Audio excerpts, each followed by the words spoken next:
राधा वल्लभ श्री हरिवंश। आइए आज जानते हैं कि गिरिराज जी को ब्रजमंडल से बाहर क्यों नहीं लेकर जाना चाहिए, ऐसा करना निषेध क्यों है। श्री पुलस्त जी महाराज द्रोणगिरी पर्वत से गिरिराज जी को उठाकर काशी लेकर जाना चाहते थे।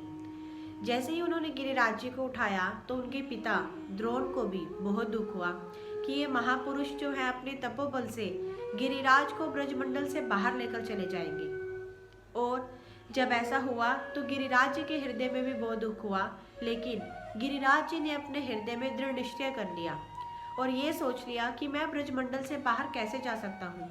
मेरा तो जन्म ही ब्रज में रहने के लिए हुआ है, श्री कृष्ण को उनके सखाओं को आनंद देने के लिए हुआ है, जो शरणागत लोग आते हैं उनको सुख प्रदान करने के लिए हुआ है, तो फिर मैं किस प्रकार ब्रजमंडल से बाहर जा सकता हूँ। इसीलिए गिरिराज जी ने हृदय में दृढ़ निश्चय कर लिया कि मैं ब्रजमंडल से बाहर नहीं जाऊंगा। इसीलिए गिरिराज जी ने सोचा कि ये महात्मा मुझे अपने तपोबल से यहाँ से लेकर जा रहे हैं, ऐसा करना ठीक नहीं है। तभी विचार करके उन्होंने उन महात्मा को बोला कि हे महात्मा, आप मुझे यहाँ से उठाकर अगर कहीं और स्थापित कर देंगे तो मैं वहीं पर स्थापित हो जाऊंगा, मैं वहां से उठूंगा नहीं, मैं सदैव के लिए उसी स्थान पर विराजित हो जाऊंगा। तभी महात्मा ने कहा ठीक है, हम आपको काशी में ले जाकर ही स्थापित करेंगे, उसके अलावा हम आपको कहीं और रखेंगे ही नहीं। लेकिन जब श्री पुलसित जी महाराज गिरिराज जी को काशी के लिए लेकर जा रहे थे, तभी रास्ते में पुलसित जी महाराज को लघु शंका हुई। लघु शंका इतनी वेग से थी कि वो लघु शंका को रोक नहीं पा रहे थे। इसीलिए वो गिरिराज जी को हाथ में लेकर तो लघु शंका नहीं जा सकते थे, इसीलिए उन्होंने गिरिराज जी को धरती पर ही स्थापित कर दिया, वहीं पर ही उनको विराजित कर दिया। लेकिन विराजित करते हुए वो इस चीज को भूल गए थे कि गिरिराज जी ने उनको बोला था कि आप मुझे जहां भी स्थापित कर देंगे मैं वहीं पर ही स्थापित हो जाऊंगा, मैं दोबारा वहां से उठूंगा नहीं। तो पुलसित जी महाराज जी लघु शंका के कारण इस बात को भूल गए थे, तो उन्होंने वहीं पर ही उनको धरती के ऊपर, पृथ्वी के ऊपर विराजित कर दिया। जब पुलसित जी महाराज लघु शंका गए, उसके बाद जब वो आचमन करके शुद्ध होने, पवित्र होने के बाद गिरिराज जी के पास आए और उनको उठाकर लेकर जाने लगे, तब गिरिराज जी उठे ही नहीं। तब पुलसित जी ने कहा कि क्या हुआ गिरिराज जी, आप उठ क्यों नहीं रहे हैं। तब गिरिराज जी ने कहा श्री पुलसित जी महाराज को, हे महात्मा, मैंने आपको पहले ही कहा था कि आप मुझे जहाँ भी स्थापित कर देंगे, जहाँ भी विराजित कर देंगे, मैं वहीं पर ही विराजित हो जाऊंगा, मैं दोबारा वहाँ से नहीं उठूंगा।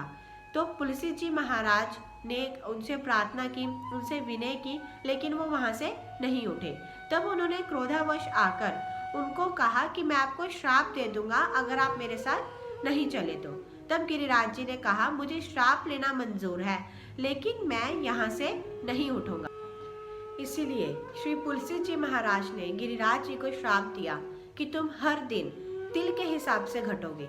इसीलिए आज के समय में भी गिरिराज जी तिल के हिसाब से प्रतिदिन घटते हैं। इसीलिए कहा जाता है कि श्री गिरिराज जी को ब्रजमंडल से बाहर लेकर नहीं जाना चाहिए।